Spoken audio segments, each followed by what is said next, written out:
താരസംഘടനയായ അമ്മയിലെ തർക്കത്തിൽ ശ്വേതാ മേനോനെതിരെ രമേശ് പിഷാരടി തന്റെ പൊതുപ്രതിച്ഛായയ്ക്ക് മങ്ങലേൽപ്പിക്കാനുള്ള ശ്രമമാണ് നടക്കുന്നത്. ശ്വേതാ മേനോന്റെ പരാതി രാഷ്ട്രീയ ലക്ഷ്യത്തോടെയുള്ളതാണ്. തനിക്കെതിരെ നിയമപരമായ ഒരു കാരണവും പരാതിയിൽ പറഞ്ഞിട്ടില്ലെന്നും എറണാകുളം മുൻസിഫ് കോടതിയിൽ നൽകിയ സത്യവാങ്മൂലത്തിൽ പിഷാരടി പറയുന്നു. ഷീന മാർട്ടിൻ വിവരങ്ങൾ നൽകും. ഷീന, എന്താണ് കോടതിയിൽ ശ്വേതാ മേനോൻ പിഷാരടിക്കെതിരെ പറഞ്ഞത്? ഈ ശ്വേതാ മേനോൻ പറയുന്നതനുസരിച്ച് തന്റെ പൊതുപ്രതിച്ഛായയ്ക്ക് മങ്ങലേൽപ്പിക്കാനുള്ള ശ്രമമാണ് നടത്തുന്നത് എന്നുള്ളതാണ്. ശ്വേതാ മേനോൻ രമേശ് പിഷാരടിക്കെതിരെയാണ് ഈ ഹർജി നൽകിയിട്ടുണ്ടായിരുന്നത്. അതായത് അമ്മയുടെ പ്രസിഡന്റ് എന്ന നിലയിൽ ശ്വേത നൽകിയ ഹർജി, അത് അമ്മയുടെ അഡ്ഹോക് കമ്മിറ്റി കൺവീനർ എന്ന നിലയിൽ രമേശ് പിഷാരടിയെ പ്രതി ചേർത്തുകൊണ്ടുള്ളതായിരുന്നു.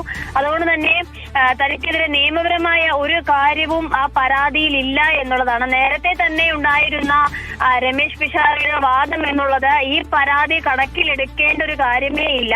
അതായത് കൃത്യമായി യാതൊരു വിവരങ്ങളും ഈ പരാതിയിൽ ഇല്ല എന്നുള്ളതാണ്. ഈ പരാതി നിലനിൽക്കില്ല, ഈ സ്യൂട്ട് നിലനിൽക്കില്ല എന്നുള്ളത് തന്നെയായിരുന്നു ആദ്യമേ ഉണ്ടായിരുന്ന വാദം എന്നുള്ളത്.